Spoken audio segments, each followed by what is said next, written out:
Bem-vindos! Terceira temporada. Quem duvidou, agora, ó, se ferrou, porque estamos cada vez indo mais longe, né? E isso acontece graças a quem? A colaboração do CREA de Minas Gerais e a Associação Regional de Engenheiros, Arquitetos e Agrônomos de São Sebastião do Paraíso.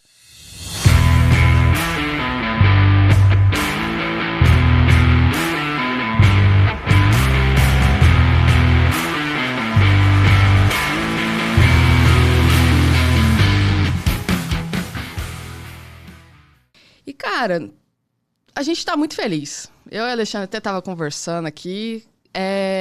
Isso aqui cada vez está melhorando mais. A gente, essa terceira temporada vem com algumas novidades. Vocês vão ver que vai mudar um pouco o design, vai ficar mais interativo. A gente vai ter QR Code, vai ter aqueles negócios na tela de tipo, clica aqui para você assistir o outro vídeo. A gente vai ter assuntos novos também. Provavelmente vai ter uma segunda parte de um episódio da temporada passada, né, que não deu tempo de fazer em 1 hora, porque os meninos conversam muito e é um assunto muito delicado, que foi do SPT. Então, eu acho que agora vem a segunda parte, falando de fundações e tudo mais. E hoje eu vou receber um cara que é engenheiro elétrico. Eu acho essa pessoa muito corajosa, porque quando eu fiz a faculdade, elétrica não entrou na minha cabeça e até hoje eu tenho um pouco de dificuldade. Não tenho vergonha de assumir isso, tá? E, pessoalmente, engenheiro mecânico e elétrico, para mim, ó, tudo doido. Mas com a gente aqui hoje tá o engenheiro eletricista Ademar. Muito obrigada por você ter topado estar aqui com a gente. Inclusive, foi muito difícil encontrar um engenheiro elétrico. É mesmo? Vocês estão em extinção? É. Ou vocês estão escondidos? Como que funciona? Se apresente, conta a sua história. Mas, mais uma vez, eu vou te agradecer de ter topado vir aqui no podcast. Poxa, Amanda, eu que agradeço, muito prazer. Não, acho que não estamos em extinção. Amém. Estamos apenas trabalhando muito, vamos dizer assim. Acredito. Meu nome é Ademar, né? Como você mesma apresentou, sou engenheiro eletricista, também tenho pós-graduação em engenharia de segurança do trabalho. E assim, hoje na área tem que ter um pouquinho de tudo, né? Tem que ser um pouco louco mesmo. Vamos ser sinceros. Sim. Não só lá na faculdade, para a gente poder ali vencer os desafios da formação, das matérias, mas acho que no mundo também, quando a gente é lançado no mercado. Né? Nossa, aí o bicho pega. Aí o bicho pega. Porque a nossa área, Amanda, é muito engraçado. É uma área muito ampla. A gente tem diversos nichos que a gente consegue atuar. Então a gente pode atuar ali, seja num projeto residencial mais simples, mais tranquilo, mas até projetos mais complexos de automação, de sistema elétrico. E aí a gente vai se especializando e vai nadando ali conforme a corrente, né? Então a gente vai se moldando e recebendo e adquirindo a expertise para atuar em diversas áreas. Quando o aluno forma, ele tem que ter a consciência de que ele não vai parar de estudar. Com certeza. Isso é verdade. As coisas só vão piorar. E assim, a gente hoje tem uma facilidade que, quando eu me formei, a gente não tinha, que é a internet, né? Tinha internet, com certeza, mas não tinha WhatsApp, não tinha essa comunicação tão rápida, né, que tem hoje. Inteligência artificial. Pois é. Hoje facilitou bastante, né? Ajudou muito. Eu duvido que tenha algum aluno que faça um TCC sem ele. Essa foi uma mudança. Não sei se positiva, talvez, né? Não, também não tenho ideia. Tem essa questão. O que me ajudou muito foi em relação às humanas, então meus textos ficaram mais formais, no sentido de, no âmbito jurídico, etc. Porque é uma dificuldade de quem está nas exatas, com certeza. Com certeza. Isso ajudou bastante. Isso é o que a IA me ajuda hoje, mas ela tem um nicho muito grande, muito amplo também. E erra muito também. E erra muito. E tem gente que confia cegamente. Pois é. Isso me dá muito medo. Isso, confesso que também me dá medo. A gente tem que entender, Amanda, eu acho que principalmente na minha área de engenharia elétrica, a gente está falando de uma área que envolve, não só, assim como a civil e a mecânica, questão estrutural, quando a gente fala de construções, que a gente está trabalhando com vidas. Né? Então, quando você fala de uma instalação elétrica, por exemplo, não é somente você passar um fio, não existe uma receita de bolo. Você tem que levantar, verificar a necessidade, fazer todo o trabalho de gestão ali para chegar numa infraestrutura, num projeto seguro para o cliente. Então, isso é muito importante. E é ruim que as pessoas não conseguem enxergar isso, né? Eu fico triste, muito chateado. Porque, só passa um fio aqui para mim, que sei lá o quê. Mas tem tanta coisa por trás. Muito, muito. E, Amanda, infelizmente, isso cresceu muito. Eu acho que nesses últimos anos, talvez pela facilidade do alcance de todos os profissionais de informação, e eles tomam aquela informação como certa. É o que a gente está falando da IA agora há pouco. E existe um trabalho por trás disso. Existem normas a serem seguidas, existem diretrizes a serem seguidas. E no final, quando a gente chega num trabalho, entrega ao cliente, a gente está entregando não só um trabalho, um projeto, mas também segurança e a confiabilidade no sistema, na instalação dele. Então, por exemplo, a gente não simplesmente faz um levantamento pensando no presente. A gente pensa no futuro também.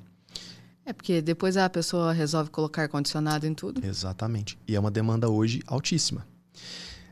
Então, assim, a gente tenta trabalhar...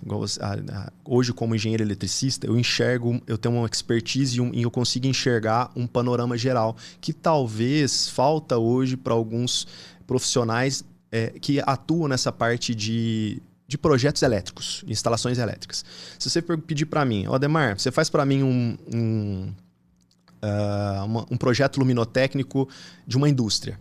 Eu faço. Mas eu me baseio numa NBR, onde que eu vou ter a quantidade de lux adequado para cada posto de trabalho e de acordo com aquele trabalho.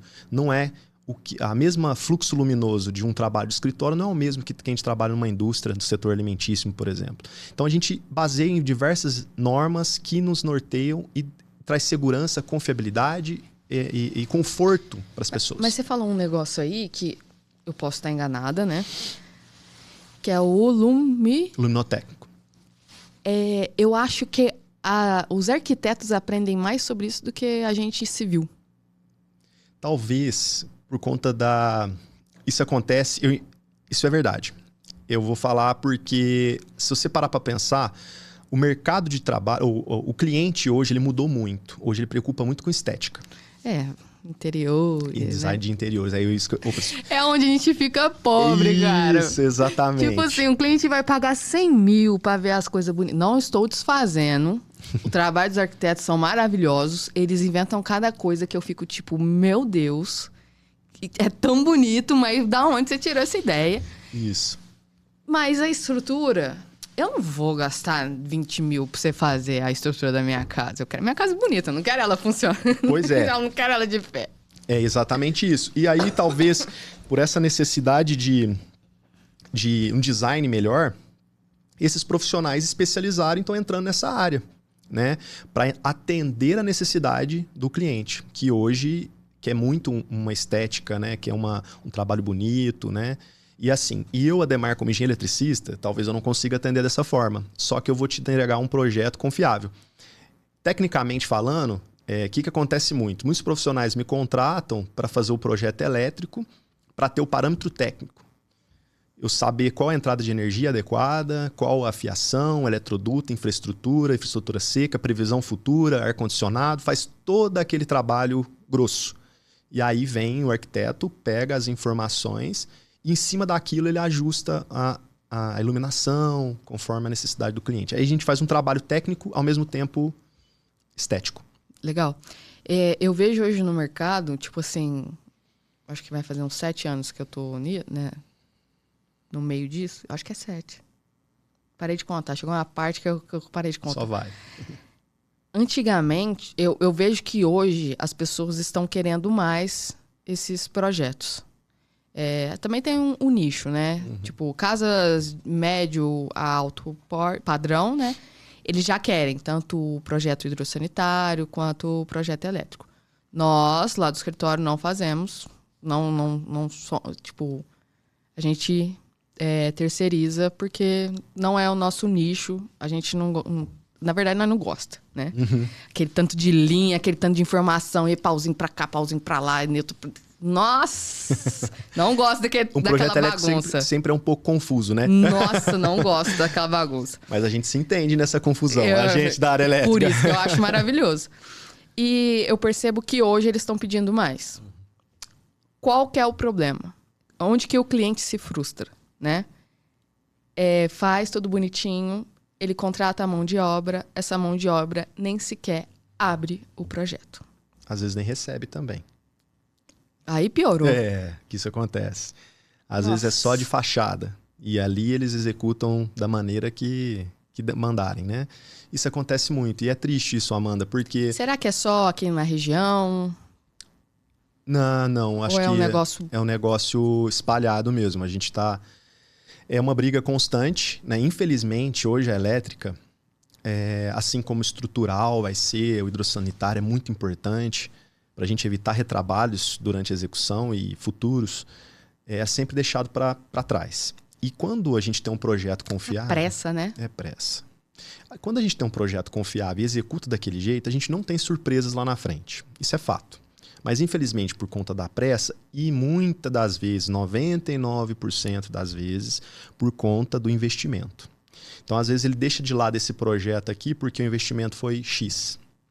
Pô, vou fazer isso aqui com o ciclano aqui porque ficou metade do preço a execução. Porque ele usou esse fio, ele usou isso. E como que as pessoas não questionam isso?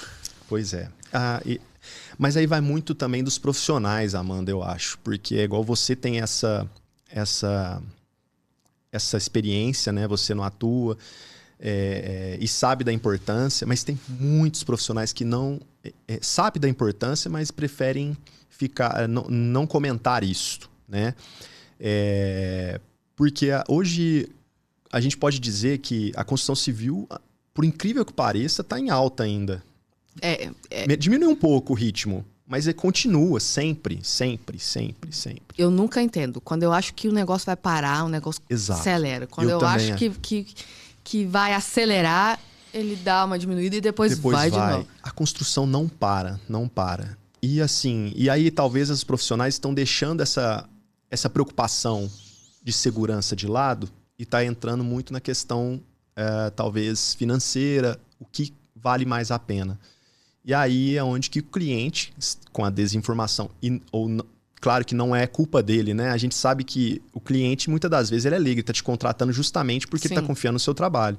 E cabe ao profissional a trazer as melhores opções. Perfeito. E às vezes, para o profissional, a melhor opção não é pagar o mais caro, às vezes por conta da gestão, não, vou pagar o desenhista ou um outro profissional. Vou pagar o meu sobrinho? Isso, para porque fazer. ele joga uns jogos em casa... que é muito parecido com isso aqui. Olha, eu vou... até eu falar dos desenhos... Ou se não, entra na inteligência artificial, né? Eu tenho amigos que são desenhistas, mostra, eles manjam muito de instalação elétrica. Mas nós temos tantos outros profissionais que talvez não, que se restringe mais à parte civil. Eu tenho amigos que dá uma aula pra gente aqui, se conversar em relação à instalação elétrica pela expertise, pela experiência que teve ao longo da vida para fazer aqueles projetos. Mas tem tantos outros que não. E aí é onde que mora o perigo. E aí essa falta de conhecimento, às vezes olha lá no IA, acho que eu vou fazer isso, acho que eu vou fazer aquilo.